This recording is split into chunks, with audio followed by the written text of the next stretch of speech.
Hi there, it's Cami Kidder with Thrill Like a Girl TV, the gender equality channel here on YouTube. Right now the storms seem to be gathering. It's still pretty blue sky, but there's a lot of really big, tall, puffy clouds that might not do what we want them to do later. So those games are supposed to start in about 15 minutes. We had this morning a great game between Cuba and the Dominican Republic.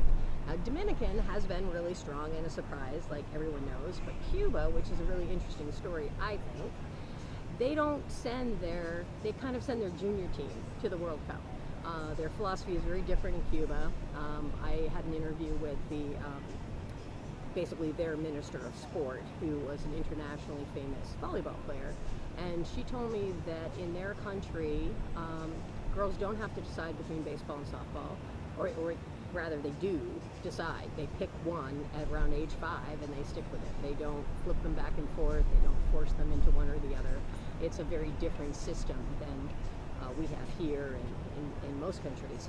And they're not really in it for the win, which is also extremely different than what we do here and in most countries. They're in it for the experience. So the idea is they send more or less their junior squad to one of these international World Cups and they get one.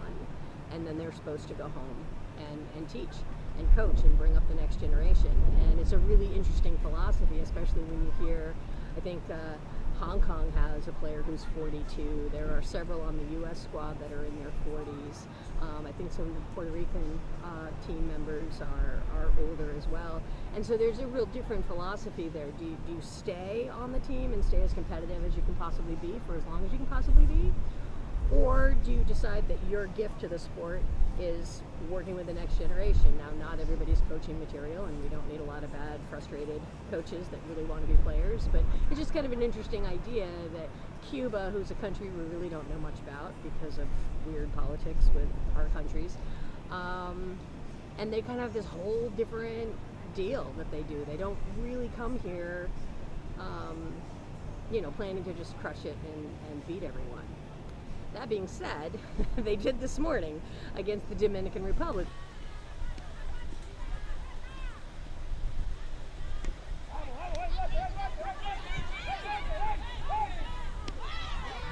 Which has been the other big surprise of this tournament. They've come in unranked, nobody knew anything about them, and then all of a sudden, they're standing up to Japan, and they're playing really well against Australia, and then they fell to Cuba this morning 9-0, which was, I think, a really big surprise for them.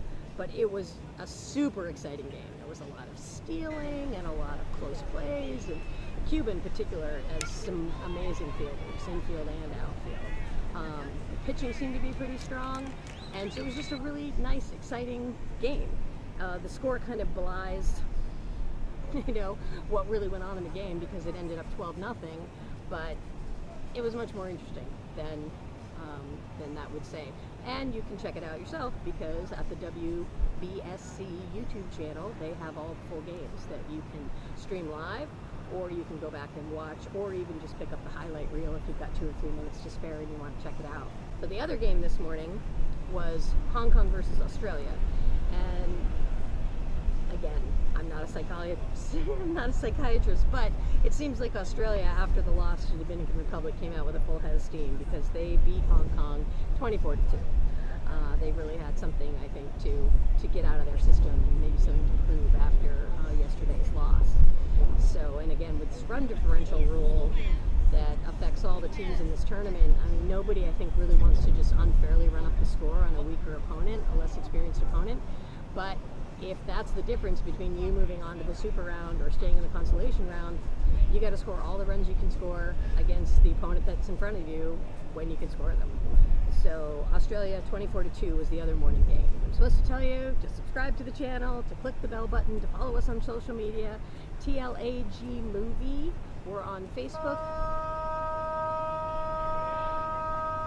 Oh, man. That's the bad sound. That's the, lightning's been spotted somewhere within 8 miles. It's an automated system, I learned, that they have. It's a pretty advanced system.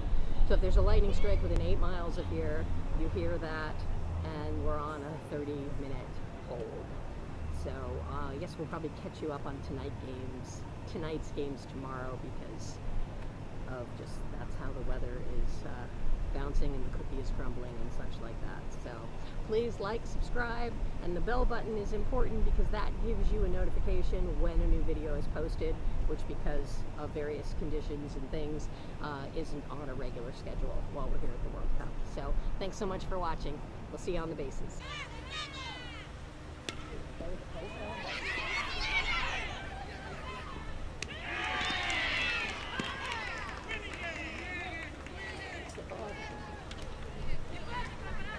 All right, folks, that's the ball game.